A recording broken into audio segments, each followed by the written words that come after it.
Des influenceurs participent à une émission de télé célèbre et je ne suis pas convaincu du résultat. Bonjour à tous, ici Tazio pour l'émission Culture Internet. Aujourd'hui, je vous parle de Les Traîtres nouvelle génération ou pourquoi télévision et créateurs de contenu ont encore du mal à vivre ensemble. Les Traîtres, c'est une émission créée par M6 qui s'inspire du jeu du loup-garou. Le principe est simple, une dizaine de personnalités publiques sont invitées à jouer. Parmi elles, certaines sont désignées comme étant des traîtres et elles devront éliminer une à une les personnes loyales sans jamais se faire cramer.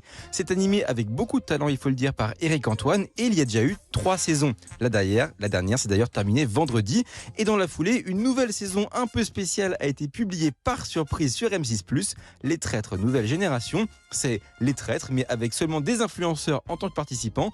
On retrouve Le Bouzeux, Jenny et Valentin du Monde à l'envers ou encore Enjoy Phoenix au casting. Alors forcément, il fallait que je regarde et que je vous en parle. Qu'est-ce que j'en ai pensé ? Déjà, moi j'adore les jeux de stratégie et de traîtrise de genre, alors je suis un gros fan du programme Les Traîtres de base, j'ai poncé les saisons 2 et 3. Ceci étant dit, il faut avouer que le format de l'émission avec les influenceurs d'origine est exactement le même que l'émission de base. Le concept est pareil, c'est réalisé de la même manière, et pourtant, je dois vous avouer que j'ai quand même beaucoup moins aimé que d'habitude.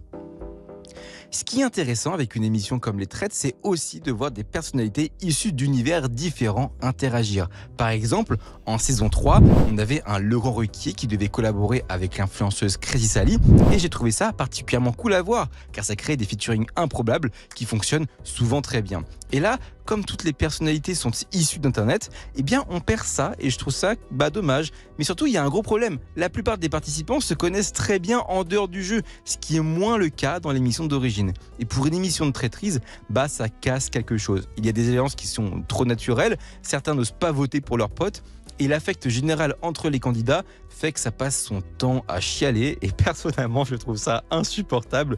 En bref, si vous êtes fan de l'un des participants, je pense que vous pouvez kiffer, mais de mon côté, je reste un petit peu déçu. Voilà, ça c'était mon avis de spectateur, mais ce qui m'intéresse particulièrement dans la création de ce genre de programme, c'est la stratégie qu'il y a derrière. Pourquoi M6 a voulu créer une telle émission ? Et est-ce que, dans le fond, c'était une si bonne idée que ça ?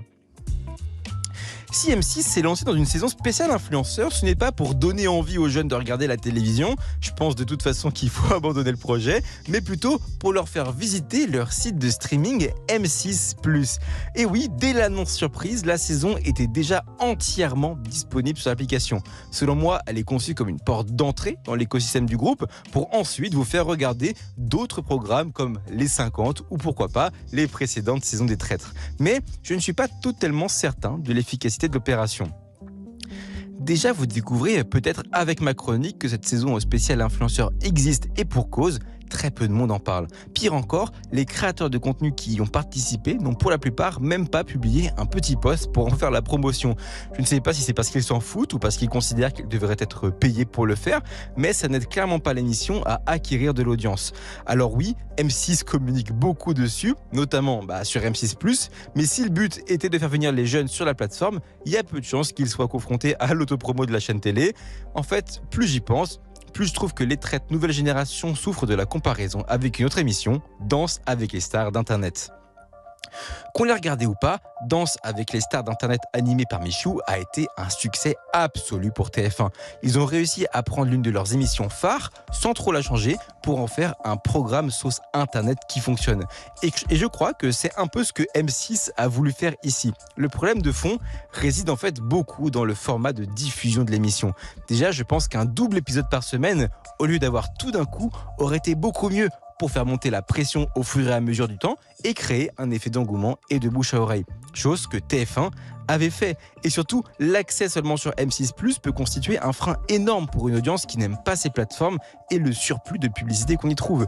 Je pense personnellement qu'on aurait pu imaginer une diffusion en live stream avec une rediff directement disponible sur YouTube pour profiter de la potentielle visibilité donnée par l'algorithme. Et puis, quitte à jouer avec les plateformes, autant imaginer des petits plus comme des live débriefs avec les personnes éliminées chaque semaine par exemple. Le message que je veux porter ici, dans le fond, et c'est valable pour toutes les chaînes de télévision qui veulent explorer les collaborations avec le monde Internet, c'est qu'il faut essayer au maximum de s'écarter des pratiques des vieux médias pour explorer comment on communique vraiment autour d'un programme sur les réseaux. En fait, c'est pas tout d'inviter des influenceurs. Il faudrait aussi s'inspirer un peu plus d'eux.